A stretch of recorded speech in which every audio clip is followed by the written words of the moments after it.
And the last portion for tonight, we're losing light. Story time with Cole. Yes, this is a good story. So, I'm trying to remember the exact year, but this is right after I graduated college. So, somewhere around 2011 or something like that. I had Stefan, introduced me to the owners of Coeur de Terre Winery. Okay. He had met him at a concert and had gotten to know him a little bit. That is true. Ryan Adams. Ryan Adams concert, yeah. So I accept the interview and I sleep in for the interview. So I'm going to be like 15, 20 minutes late. So I text the owner of Coeur de Terre, the guy that was going to be interviewing me, Scott, and I said, "Hey man, I think I said I got pulled over." Anyways, so he texts me and says, "Oh, why don't you just come in another day or something like that?" So I said, "Okay, we arranged a date." So long story short, I go in for the interview, killed it, and in my mind, I'm thinking, "Dude, I just nailed this interview. This guy's like is so impressed with me, answered all those questions perfectly, like, right? How you would feel when you just got a business degree, you think you're going to go take over the world."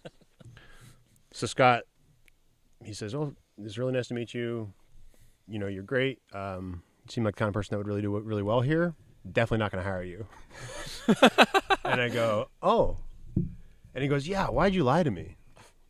Oh. And I just said, because I felt embarrassed about sleeping in. He goes, yeah, I thought you probably drank too much the night before and slept in or something. Is that what happened?" And I was like, "Yeah."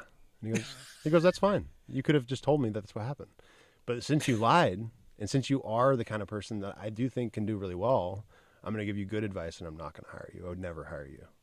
And I was just like, I appreciate that. Props. So, Respect. So, yes. So, long story short, later on, when I was working for Cody, I ended up going up to Scott and just telling him, wow, that was actually an amazing experience. It really was. Because the reality is when you mess up, it's better to admit it. And it was one of those moments where I was like, I can't get out of this.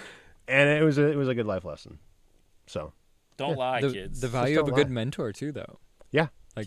Sometimes you need those. Tough love is often the best people thing. People give it to you straight. Love those people. That's how we started the tour company. I had a job interview in San Francisco, and the woman sat down, said, "I'm not hiring you. You're not qualified, but you're entrepreneurial. What do you have?" And I had the business plan in my backpack. Wow. Pulled it out, put it on. She took a red marker, started crossing things out. Said, "I think you'll be successful. Call me in 5 years." Wow. There you go. 2 years away from giving her a call. Amen. Dude. But I think I'm in a pretty good spot. There you go. Yeah, you don't need people in your life to blow smoke. You don't need cheerleaders all the time. I mean, in some ways, that's what mom's for. Like, I don't want my mom to necessarily be. Although my mom is pretty fucking harsh. I love her. Jesus. I know. But I mean, like, there's people that are those people for you. The comfort, Right. But God, you gotta have people who are gonna be straight with you. Right. So thank you, Scott. That's what I actually really appreciate it. That's what we'll be for you. There we're gonna be go. harsh. We're gonna be straight. We're going to give it to you just the way you need it. There you go, Coeur de Terre. Thank you to Scott. All right, well, that does it for this episode of Hospitality. Please like our episodes, subscribe to the channel, share to all your friends and family, and say how awesome we are and support us. Or don't if you think we suck.